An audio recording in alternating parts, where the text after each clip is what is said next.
Hello, my name is Marcus. I'm the compiler of a collection of therapy quotes entitled 1001 Windmills of the Mind.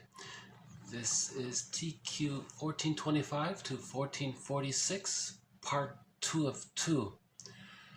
I just completed part 1 and accidentally I ran out of space, hence this part 2. So may I note that part 1 provides sort of the context of part 2. Basically, we're adding quotes to our different topics that run throughout this series. So 1001 Windmills of the Mind comprises of the core collection of quotes from TQ1, therapy quote number 1, up to 1001. And the collection also includes now over 400 bonus quotes. Now, all together, there are roughly 30 threads or themes or topics that run throughout the entire series. For example, we have a thread on projection. Maybe we have at least 30 quotes from different authors describing what projection is.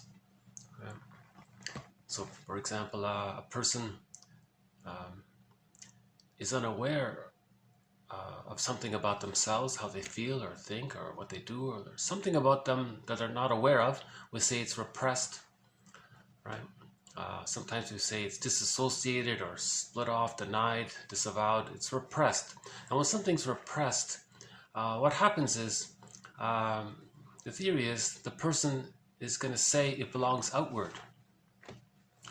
Because the psyche wants healing, right? So the psyche is seeks integration and wholeness. So the psyche is getting the person to see what he doesn't know about himself by getting him to say that it's outside. It's as if the metaphor is that the person's own unconscious ego is holding this little film projector, and he's projecting some kind of fantasized personified image or some sense of the ideas or the thoughts or whatever the material is, and gets the person to say it's, and gets him to think that he sees it outside, right? So projection is the means of bringing repressed material to one's consciousness. Projection is the means of bringing unconscious material or repressed material or denied material about ourselves into our own consciousness, right? So projection is the vehicle or avenue of making us conscious of what we're unconscious of, right? So we have a whole thread on this topic of projections. Very interesting. We have another one on projective identification, another one on what's called the splitting defense mechanism, another one on the moral defense, identification with the aggressor, reaction formation, one on emotional eating, one on the psychology of religion, interesting one. So we have roughly 30 themes and threads that run throughout this series. And as mentioned in part 1, all of these quotes are sort of considered so-called psychoanalytic, meaning that we're trying to understand how our past influences how we see the present. Because sometimes if there's too much painful memories, then we distort how we see the present because of these memories. So we want to look at this area, right? In part 1 we covered a couple of the quotes, so we'll just continue on with this part here. So the next one is TQ 1430. Okay, empathy. Empathy does not involve feeding the client's infantile hunger as his symbiotic wishes would have it. Okay, so this quote is a good follow-up to the last video, TQ 1404 to 1424, on our thread on symbiosis. So this adds to our thread. So symbiosis is sometimes called the extended womb or the psychological egg, meaning from birth to roughly 4 or 5 months, the baby doesn't know where he ends and where his mother begins. The baby's using his mother as an extension of him to meet his needs. Right? So the theory is humans come out too early and they need this extended womb, sometimes called the extra-uterine state, or the extra-uterine womb. So we have the original womb, and then when the baby's born, he needs this extra womb called the social symbiosis, or the stage of symbiosis, stage of fusion, or the psychological egg. You see, they need this psychological egg to be nourished in it, and then roughly at 4 or 5 or 6 months, they begin to hatch out, and it's a gradual hatching out process. So let's say a person didn't get their symbiotic needs met. That's quite painful. They might have this constant yearning, like that song we played last time.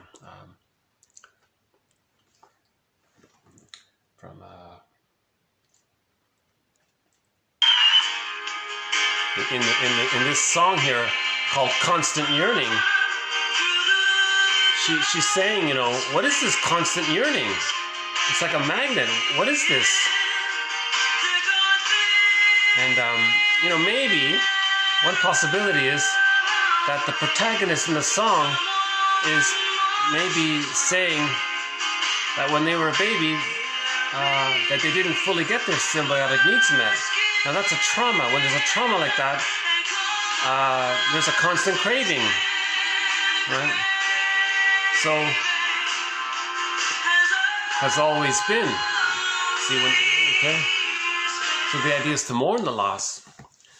Now, as a follow-up, as mentioned in the last video, this series does not talk about Kohut's work, but as I understand it, some of his followers think that maybe it's possible to meet somebody's unmet symbiotic needs by offering endless empathy, endless mirroring. It can't be done. The psychoanalytic approach, object relations approach, says not at all. You're just ingraining something. It's like Sisyphus. You're making it worse, maybe. The idea is to offer an interpretation. So the psychoanalytic perspective wants the person's conscious participation. It's not something they're going to receive from some surrogate parent. The therapist is like an analyst. He's not going to be your surrogate parent and to give you what you didn't get as a child. He's there to help you understand what happened and help you mourn the process, kind of thing. But this quote here suggests this idea that some people have this idea. Just provide endless empathy, endless mirroring, and give them what they didn't get as a baby. It can't be done after the age of 5. It's Sisyphus. It just doesn't happen. No one in the present can provide what that person needed as a baby. It's as if we're trying to travel back in a time machine, morph back. The client morphs back to when he was in the crib, and the therapist is like the breast mother, and they're going to feed and mirror and do what was supposed to have been done. And they're going to try to do that now? Really? It can't be done. But this self-psychology model says, well, maybe it can. Object relations, so this series, it says no. Agrees with Mahler and Masterson and Klein and Fairbairn and Bergler and Karen Horney, our mentors and others, says no, you want to be conscious. You want to be aware and be realistic. It's this verdict of reality that makes the work of mourning so painful. So we want to get this verdict of reality. Then we realize ourselves and we understand why we feel the way we feel. And with that strength of understanding, we can accept the reality. You can't try to get it as an adult. It's a one-time deal. That stage of symbiosis, it's only one time. If the child doesn't get it, they're not going to ever get it again. That's the tragedy of this, right? But some people think, well, let's try. So this quote says no. Empathy, okay, or providing all of this mirroring, does not involve feeding the client's infantile hunger as his symbiotic wishes would have it. Okay, so he didn't get his symbiotic needs met, right? So he may have been prematurely ejected out of the symbiotic womb.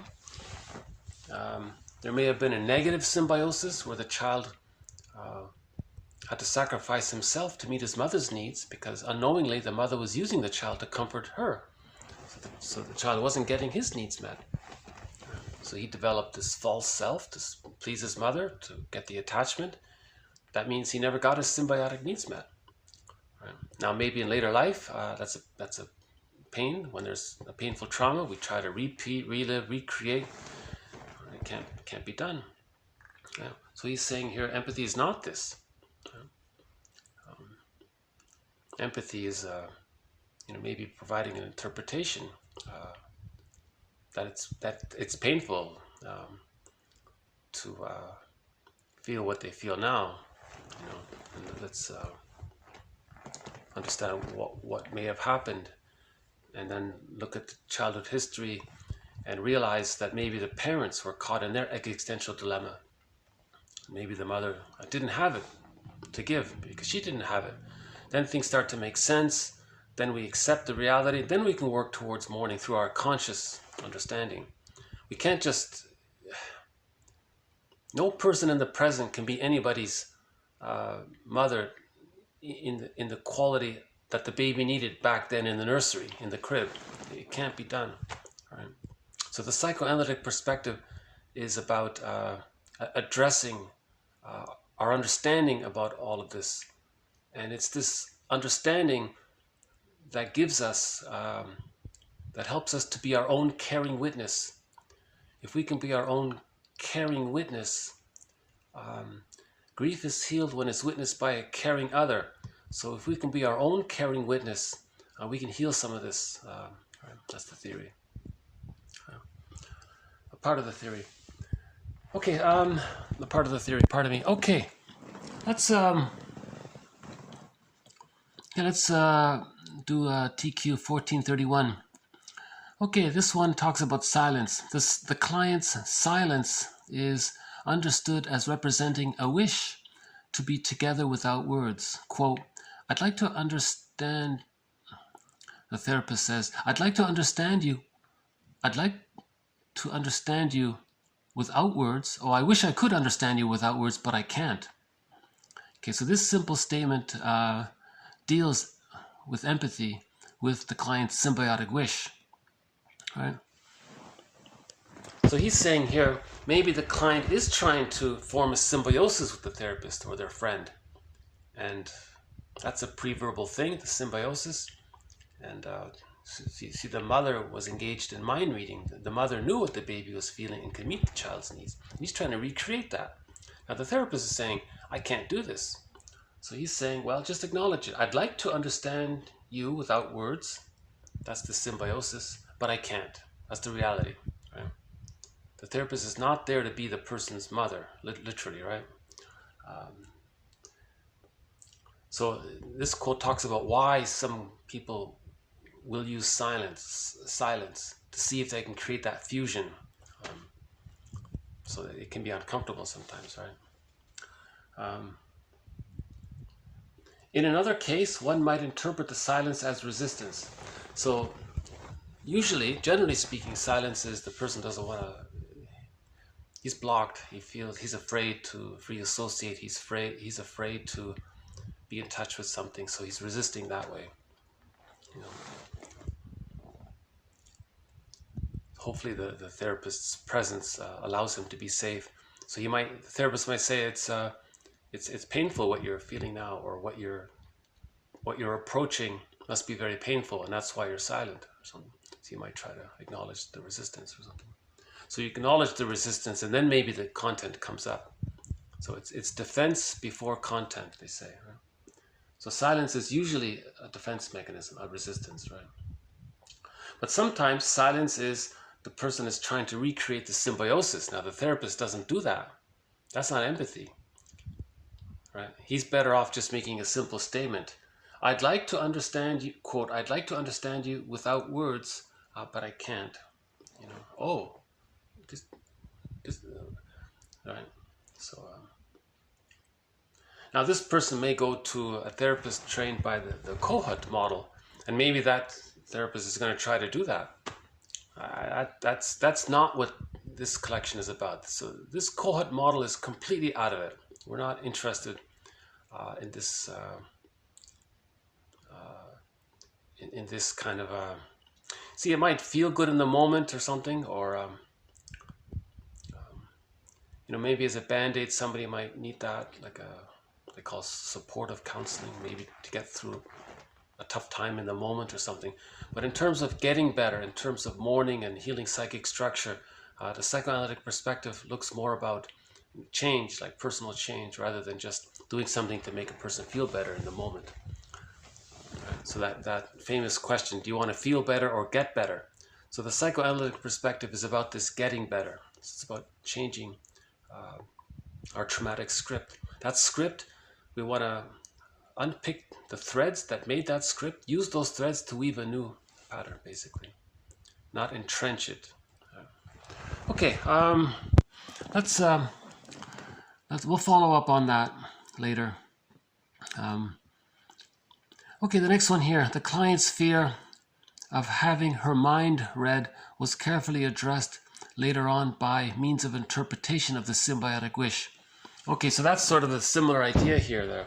So if the client is saying, you're going to read my mind, aren't you? This relates to this symbiosis because, again, the mother can read the baby's mind, so to speak. Right? It means the mother's attuned to the baby's needs, so she senses what the baby. So we say it's as if the mother's reading the baby, not literally, but. So later on, the person says this. He's concerned about this issue. Maybe that's a reaction formation. Maybe he has a wish for it. So if he says he's afraid, so I think the example was the client said he was afraid that the therapist is going to read the client's mind, right? Now, that can be a reaction formation. So one of the threads in this series is reaction formation. So reaction formation is you have a wish, but it's too painful, so you say it in reverse. So maybe in this example, the client had this wish for symbiosis, but was afraid of it, and said it in reverse and said, no, I don't want you to read my mind. I'm afraid of all this.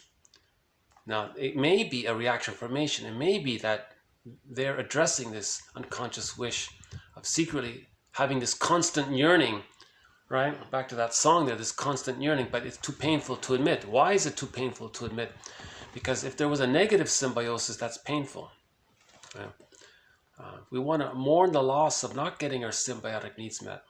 But we have to understand that they didn't get met, rather than try to meet them. They can't be met. It's a one-time thing, right? Okay, the next one here. The child senses her mother's symbiotic need and for her survival tries to comply. Yeah.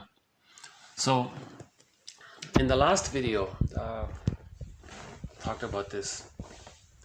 If the mother herself didn't get her symbiotic needs, when she has a baby, she may unconsciously signal to the child, communicate to the child unknowingly that, baby, I'm sorry, but when I was a baby, I didn't get my symbiotic needs met. And the baby might think, oh, is he supposed to meet his mother's symbiotic needs? So the baby will sacrifice himself, okay, create a false self, or an as-if personality, and through that try to meet his mother's needs. You see, that's the idea about that. Okay, here's the one about the fairy tales. All right, Grimm's fairy tales may be read as pre-scientific psychology of development, marking the psychic path from symbiosis to ambivalence to selfhood.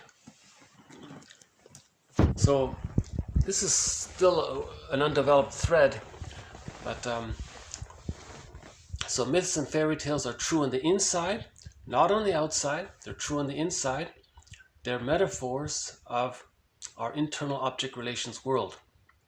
Okay. So Melanie Klein says we live in two worlds, our internal object relations world and our external interpersonal world. And our internal object relations world can influence how we see and interrelate in the interpersonal external world, right? So the theory about that is that originally the baby had an interaction with the mother. The baby internalized it, and with this internalized it, with all of these memories that the baby has with the mother, they become the memories cluster around different themes, and it becomes an internal theater.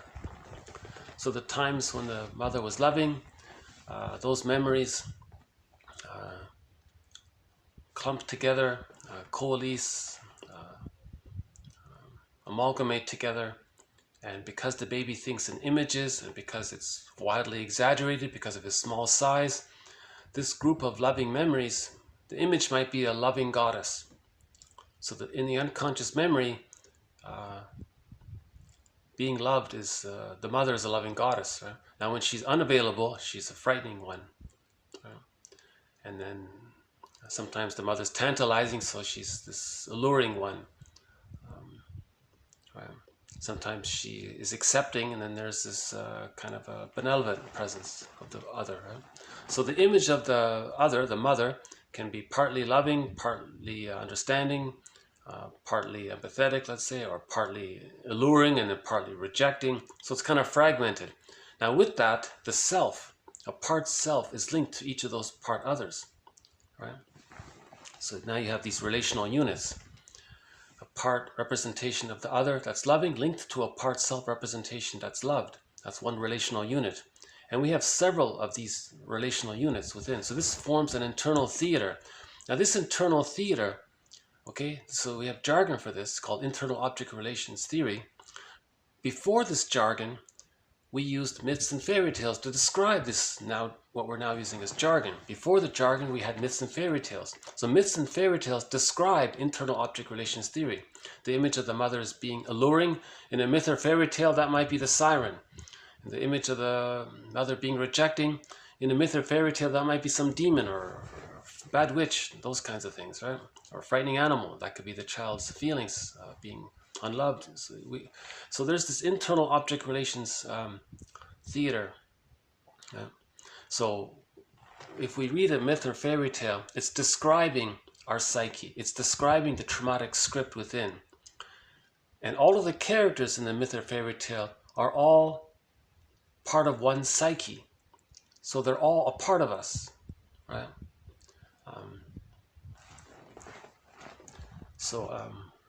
Now if we can heal the myth or fairy tale and make it harmonious, then we heal our internal object relations world. So if our internal object relations world is healed, we don't need these myths or fairy tales anymore, right? Because it's harmonious, it's peaceful within. There's called whole object relations, and the self is whole and the object is whole, and I'm okay and you're okay. It's calm there. And the person in the present can live calmly, realistically in the present, nicely, right? I'm okay, you're okay.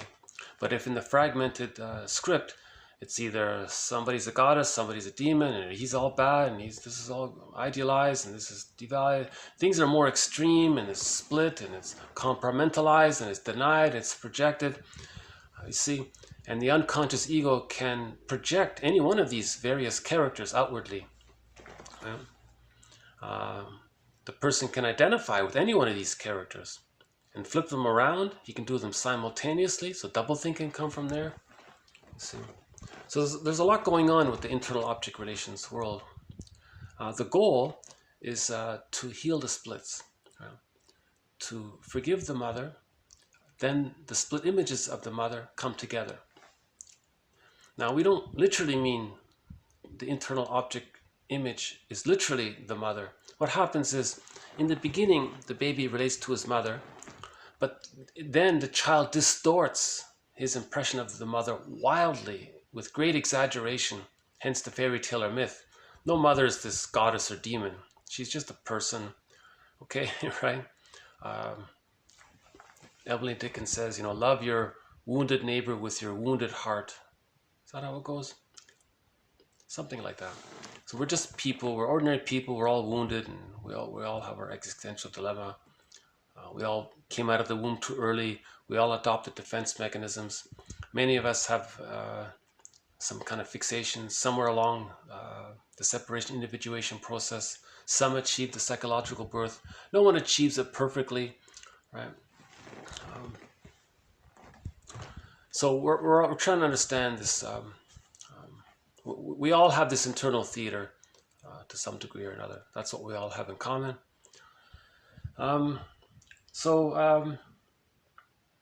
Again, okay, fairy tales may be read as pre-scientific psychology of development, right? So before the jargon of psychology, okay, we used myths and fairy tales to talk about psychology, the traumatic script, right? Okay.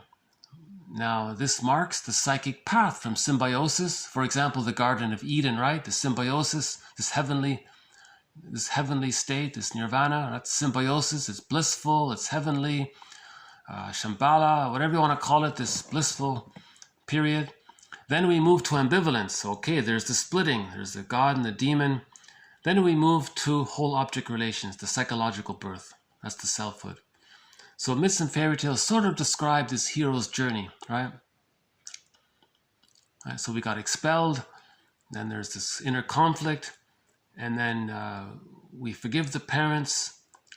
Reparation of the other leads to reparation of the self, and then we achieve the psychological birth that way, right? Okay, the next one here. A little bit, okay, speaking of jargon, the husband had a prejudiced personality. Now, Melanie Klein calls this the paranoid schizoid position. Okay, and his wife had a tolerant personality. Okay, Melanie Klein calls this the depressive position. Now, her tolerance, okay, became his boogeyman, and his prejudice became an annoyance to her. Okay, so forgive psychology for its jargon, just forgive it. So Melanie Klein has this jargon. Again, it's jargon. It's an approximation. If the mother is more frustrating than loving, the child has to use what's called the splitting defense mechanism.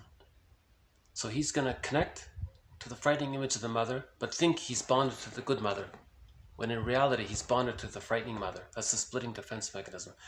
Now, it gets compartmentalized, repressed, and then one side can flip back and forth, can be seen outward. Right? So we're wildly distorting reality. Right? So prejudice can come from there. Right? We may project the frightening image of the rejecting mother onto non-threatening substitute others. Right? Or we can identify with the aggressor, project the wound itself onto others, and we're relating through these projections that can lead to prejudice. So her jargon for this is the paranoid schizoid position, emphasis on the word position. She says it's sort of paranoid-ish like to project goddess or demon onto innocent people. That's paranoid-ish like, right? And it's schizoid-like because it's so emotionally removed from the emotional reality of the situation. Right? Now, this takes place if there's trauma very early on. If the trauma takes place a little bit later on, that's the depressive position. In the depressive position, the split images come together. Now, when the split images come together, the child feels not literally depressed, but he feels maybe a little sad at the idea that that the person he loves is also the one who hurts him, but he loves this person, and this person is also rejecting, but they love that person. Now, they don't want to hurt the person they love, so it's a little depressive. That's what she means, something like that, right? So so the first one involves splitting, massive splitting and massive projection. The other one heals the splits, but there's still ambivalence around it, right? So he was saying here, he was saying if these two people get married, the first one is going to regard their partner's tolerance as something frightening. That's the boogeyman. So love is scary because love's going to trigger the memories of what happened the first time he needed love from his mother and got rejected, right? Or the partner is going to regard his paranoia as a kind of annoyance. Could you calm down? I'm not your mother. I'm not gonna hurt you. I wasn't even there when you were a baby in the crib. It wasn't me. It was someone else. You're blaming me for, right? So that's the idea around that. That's a major thread in this series. Another complicated one. We have several very complicated threads. This theory about the positions is a difficult one. I'm just adding a little bit to it. That's why there are so many quotes. Each one is just a little glimpse, and you have to put them all together to sort of get the theory. Okay, so a couple more here. Next one. Okay. Now, if the chosen object, because of her own neurotic needs, okay, does not reject the neurotic person, there is an excellent possibility that an intense symbiosis will evolve. Okay, so this is back to transference love. This was the idea. She was talking about, let's say the client is neurotic, and she meets someone who's neurotic, and she denies that she's neurotic, and she accepts the neurotic guy. That's going to lead to an intense replay of the negative symbiosis with the mother. Right? Now, this negative symbiosis, it's painful, and it can be hard to exit because, okay, for example, if a man didn't get his symbiotic needs met, he's going to be focused on power and control, right? So, right? A threat or challenge to a man's control evokes the original experience of what someone calls failed dependency and what I prefer to call failed symbiosis. So if the baby didn't get his symbiotic needs met, he's going to be hostile, provocative. That's the bully pattern. Survival, power, control. He wants someone else to fuse with him. And he can only get someone else to fuse with him if he can overly possess them and control them. And so he's more focused on power. Now, if the other person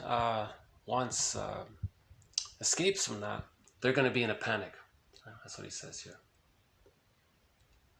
Because it's triggering his memories of the failed dependency or the failed symbiosis. He doesn't want to feel the failed symbiosis. He's still trying to get it. It's a delusion. He can't. You see. So Bergler says what he's trying to do. He's trying to communicate that he had a failed symbiosis. He's not supposed to act that out and try to still get it, but he's trying to communicate that he didn't get it. Now, if a partner's not aware of this, if she has a failed symbiosis and these two meet up, they're both going to be in a hostile relationship, right? Now, the woman might do this. Let's see the next one here. Relinquishing the symbiosis is difficult on account of the gratification in the symbiosis and the desire to continue in omnipotence and loving dependency. Now, see the partner. If the partner has the codependent pattern, let's say she's caught in this, she may think, well, there is some benefit to the symbiosis. She's dependent, and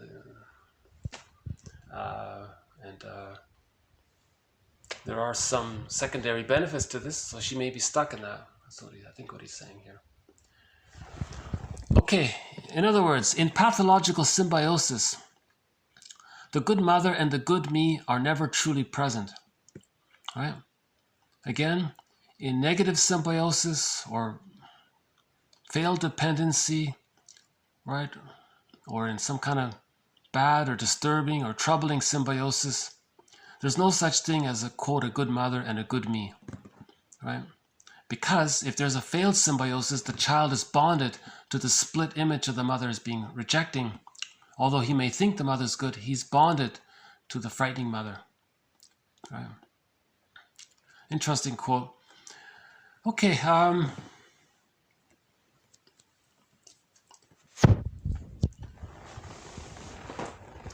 so this quote is sort of partly true, not completely true, because there is a good mother and a bad mother from the baby's point of view.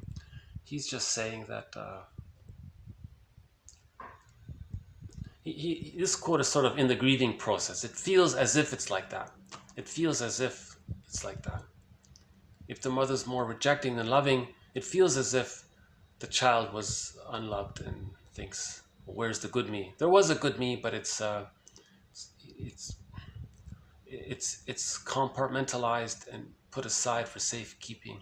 Maybe it's projected onto idealized others. He sees it outward, that kind of thing.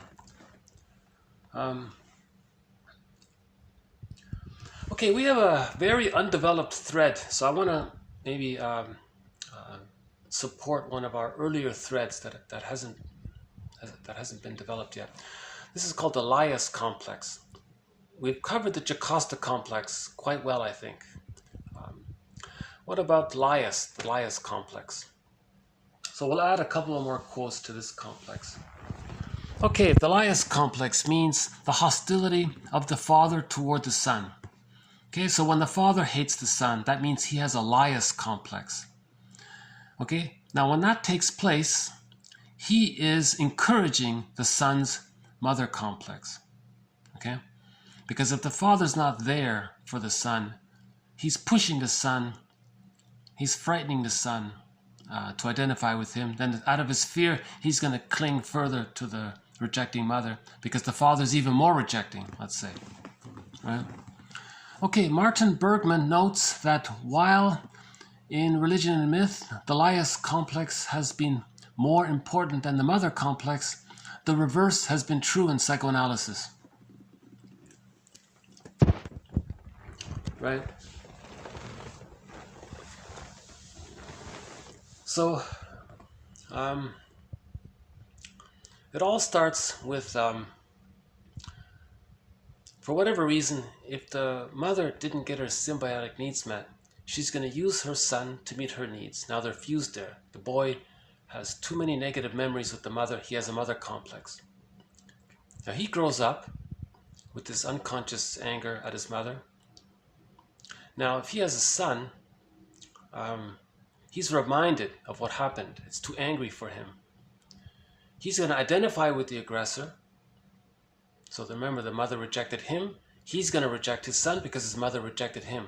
That's the Elias complex. So the Elias complex comes from the mother complex. So if a boy has a mother complex, chances are he may have Elias complex.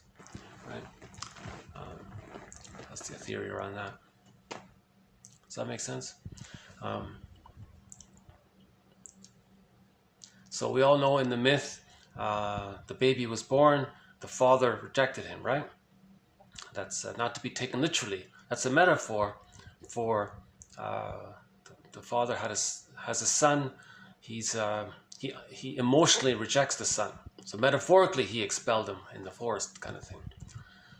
So that by doing that, the child has no father emotionally. Now, the son is now overly invested with the mother. Now, the Jocasta mother needs the son to meet her needs, and the son has no father to exit this negative symbiosis. He can't bond to the father. So now the son is even more sort of caught in with this negative relationship with the mother Jocasta. Now the metaphor for that we know in the story. Because of that tight fusion, right?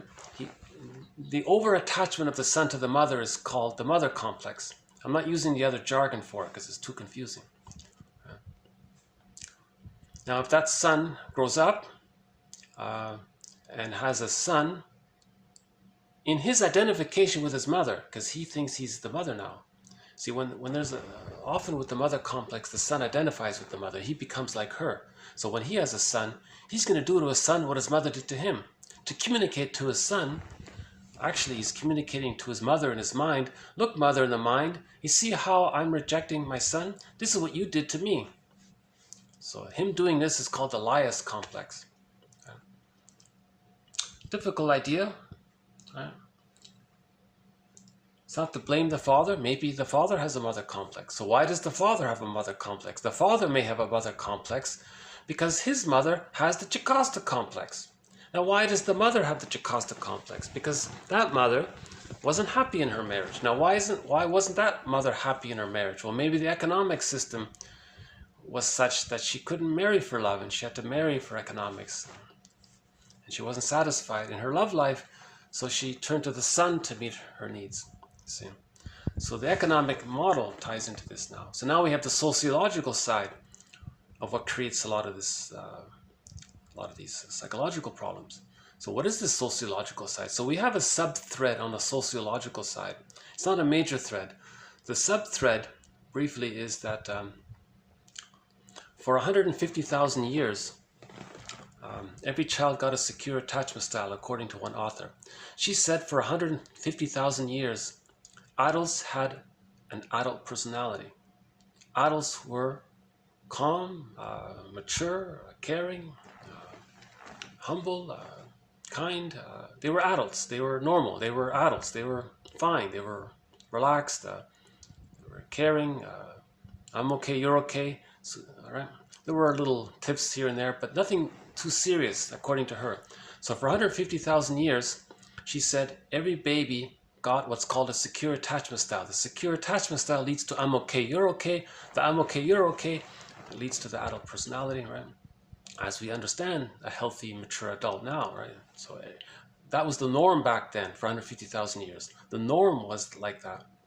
So she had the big question, what happened? And she says maybe with the birth of farming. So why would that change things? So we have another sub-thread around this. With the birth of farming, humans got a huge surge of new food. That increased a huge feeling of safety. Now, when there's safety like that, the brain sends the person serotonin. Yeah. Now, the brain habituated to this new higher level of serotonin. Now, what if there's a weather issue and the food's not available so much? People panic. So then they get the idea they got to go get more. They got to expand the farm. That was the birth of an economic model called global pillage. Now, in the panic, in the desire to pillage, how do we pillage? The thought was, well, we need people to do the pillaging. Well, how do you get everyone thinks I'm okay, you're okay. Well, how do we change that? How do you change the tolerant personality to the prejudiced personality? And she said, well, two things took place. One is that people got the idea that all of those spiritual practices that people used for 150,000 years, okay, song, dance, and ritual, was pretty benign. They said, well, we can change this. If we're in a panic to pillage, the elders are sort of the keepers of this spiritual knowledge, like song, dance, and rituals. So they took out the elders, and then they stepped in and said, hey, everyone, we need to change things. We need to give you creeds and dogma. We need to keep you more repressed. We need to frighten you. Now, if we frighten you, you're going to be more repressed. Now, when there's repression, there's projection. Okay. Now, when there's projection, that can lead to the paranoid schizoid position and the prejudiced personality. So, spirituality was co-opted, converted into religion, because religion was a tool to create the prejudiced personality. If you have the prejudiced personality, that creates the I'm okay, you're not okay. Before it was I'm okay, you're okay. Now, religion says, no, one side is okay, another side is not okay. Now, with that, people go out and say, well, then we can get others to be poor. Now, if they can get others to be poor, to create a pool of poorly paid workers, he said, they're going to do the pillaging and the plunder. So in order to create that, you need people to have that mindset. So you have to create the prejudiced personality. Now, simultaneously, in the panic for pillage, maybe some of the children got left behind and they didn't get a secure attachment style. So they grew up already individually with a prejudiced personality because they didn't get a secure attachment style. That's the theory around that. And then they got more land, then what if they lose that? Then the brain habituated, then they want more. Right? And if you look up that poem by Joy Harjo on YouTube, it's called "A Rabbit is Up to Tricks." That sort of described that.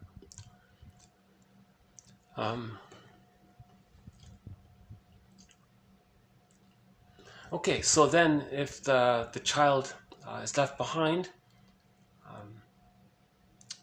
if it's a girl and she grows up, and then she's told to marry for economic reasons, then she's not happy in the relationship. Then if she has a son, she may turn to the son as a comforter. The son loses, over-identifies with her.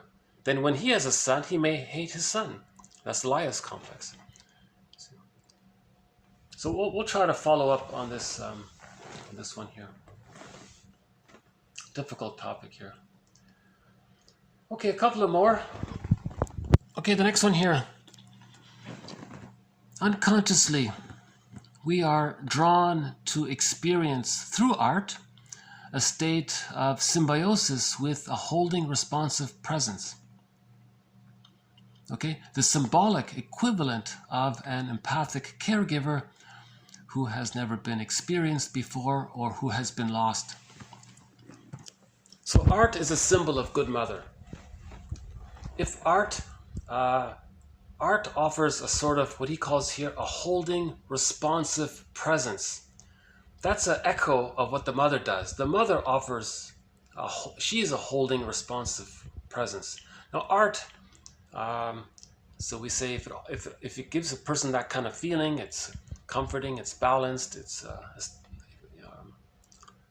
colors are nice and it looks calming and looks soothing and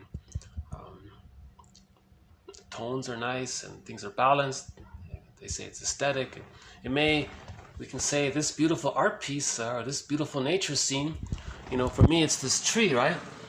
So if I look at that tree, I might unconsciously regard that tree symbolically as a kind of a comforting presence. So he's saying here, art is a kind of comforting presence. Right?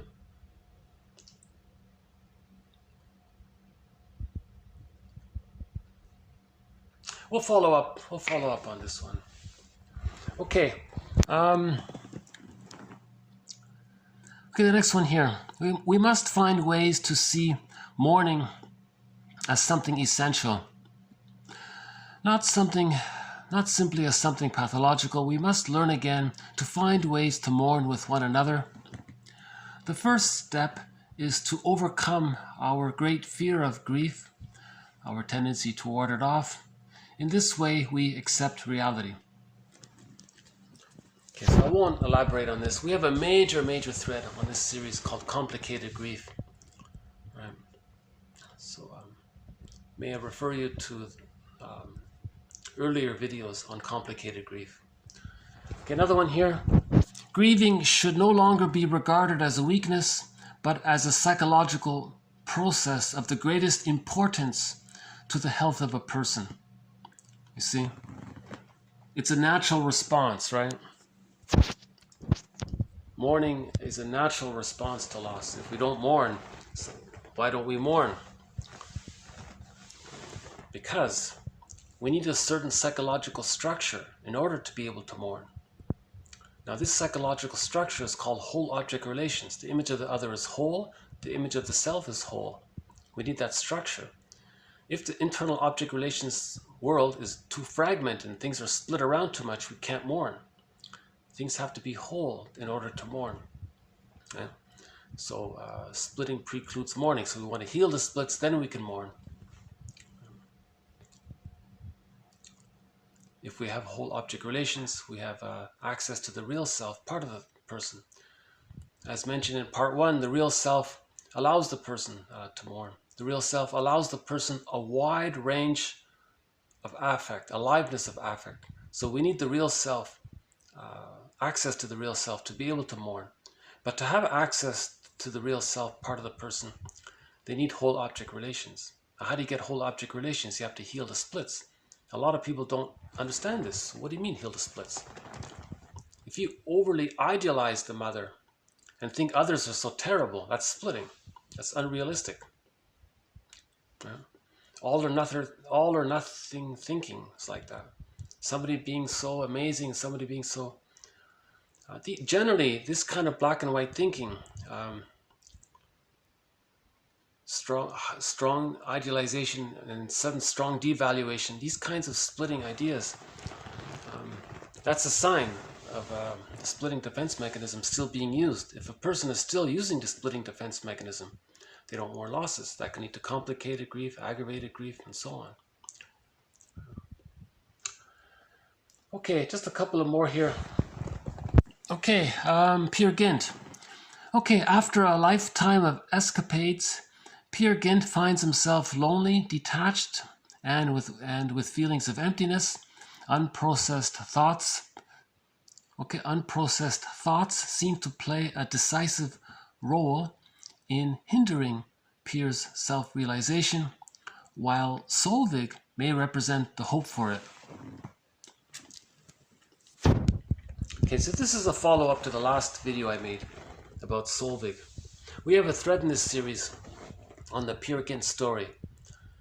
I highly recommend, if you can find it, the 1979 animated film version of the story by Vadim Kurchevsky.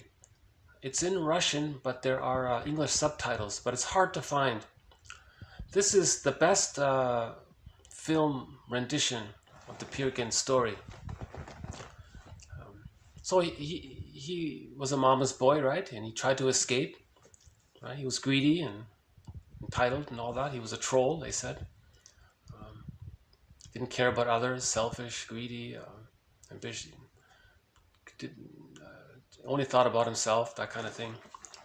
So now, during his lifetime of escapades, there's a character in that story called Solvig.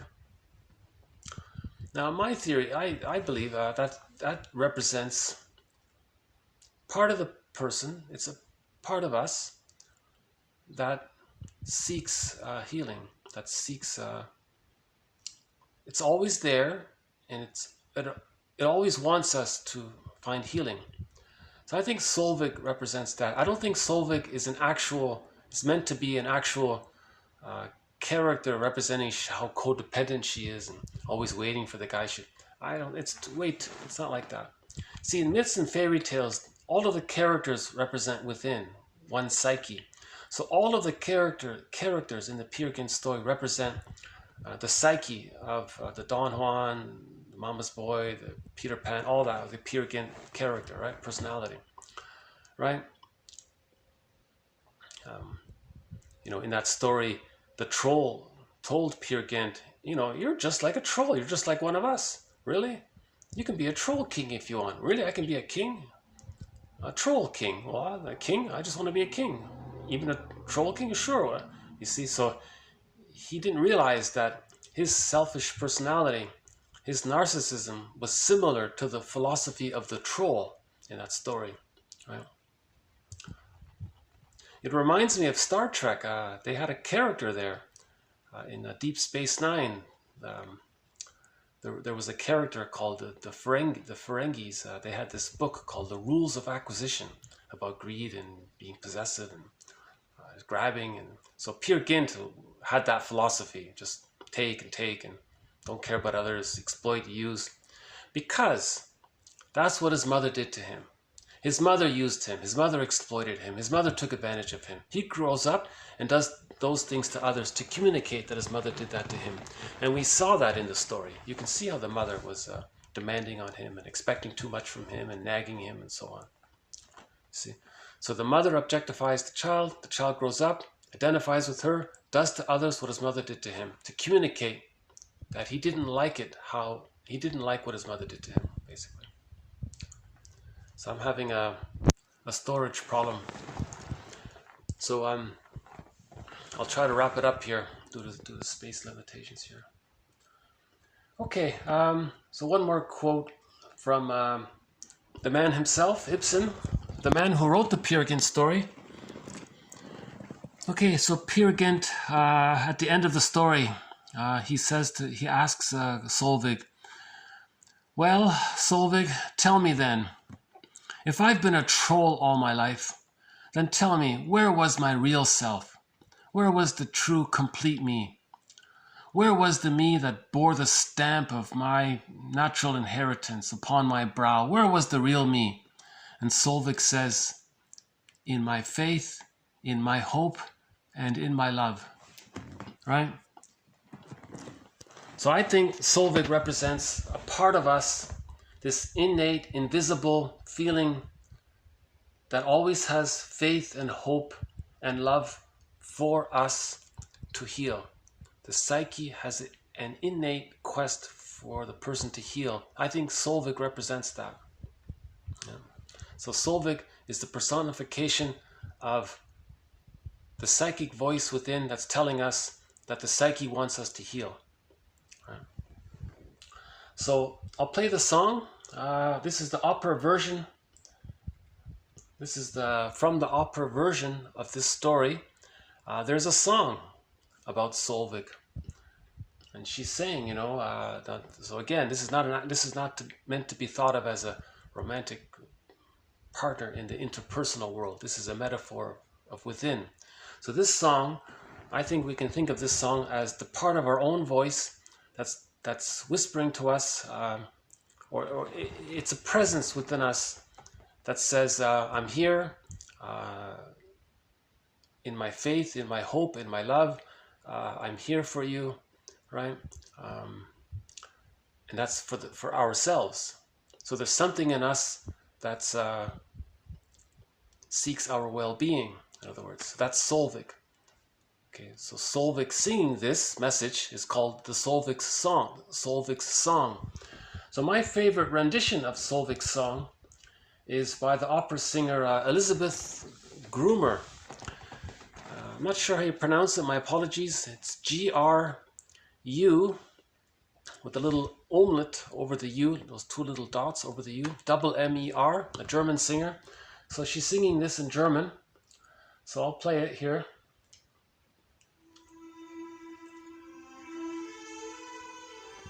So we'll end our video with this song here.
That's the first half of it.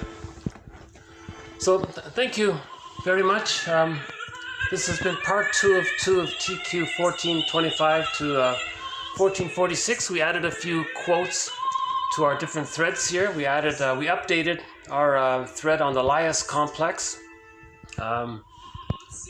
We added a few quotes to the thread on symbiosis. Okay, a couple of quotes on the importance of grief here. We added a quote in part 1 from the TV show Judd for the Defense, a very good TV legal drama, Judd for the Defense, about psychics. So yeah, I recommend part 1 for that. if it's not there, I apologize. A lot of my videos, some of my videos are disappearing in space. I live in the countryside, and some of my videos take like 2 days to post, and they get stuck and they get lost, and so hopefully it's there.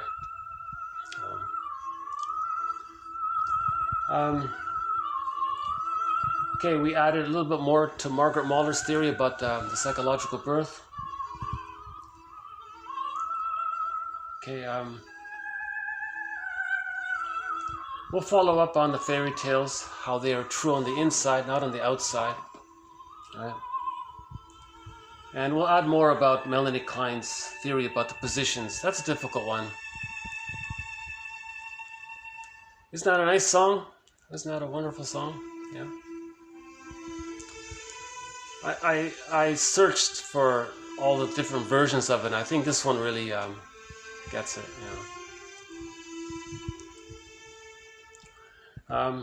So this song is represents us telling ourselves, that there is this presence that wishes, that supports that supports us. It's a supporting voice. It's a voice of support, right? Okay.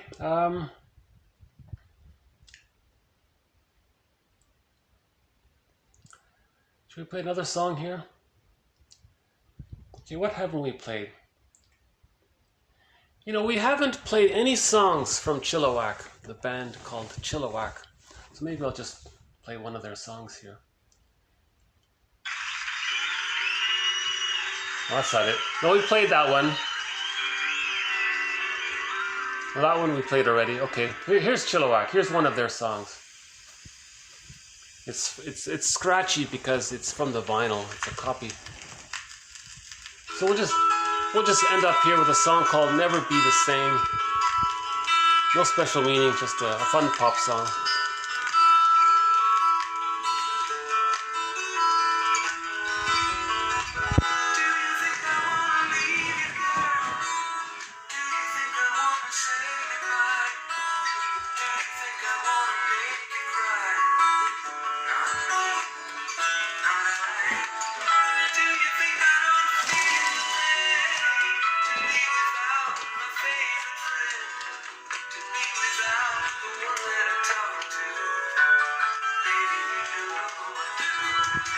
Maybe I'll try to get the view from upstairs here. Hold on a sec.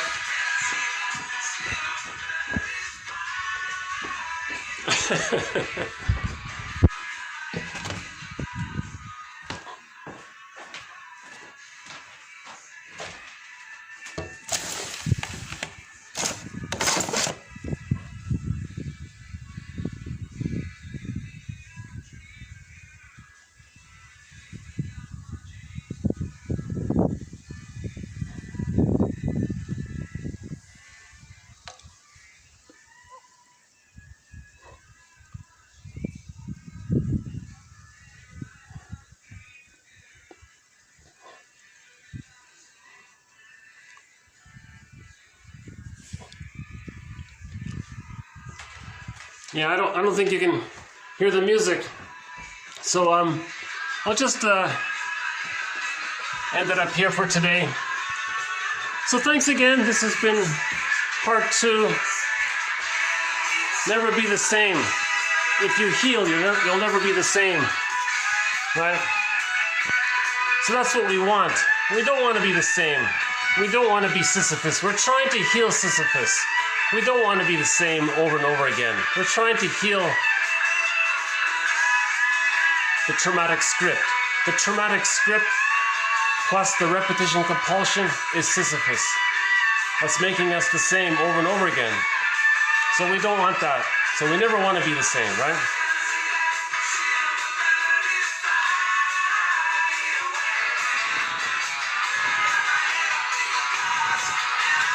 This band was very popular, I guess in the 70s. Their big hit is called Fly at Night, but I like this song as well.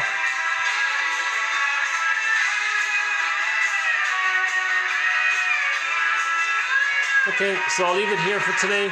Thanks very much. More to follow.